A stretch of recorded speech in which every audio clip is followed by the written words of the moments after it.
सड़क की जड़ें सबसे ज़्यादा गहरी होती हैं, नारियल की, जंगली अंजीर की, खजूर की या फिर बेरी की?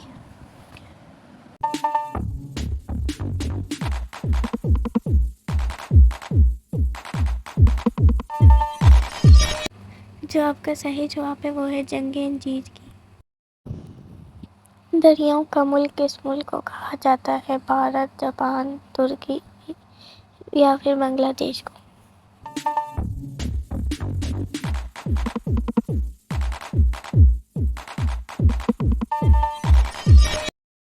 जो आपका सही जवाब है वो है बांग्लादेश।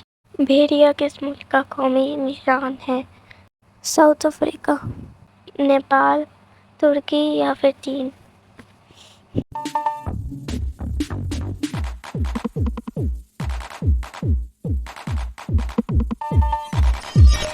तो आपका सही जवाब है तुर्की।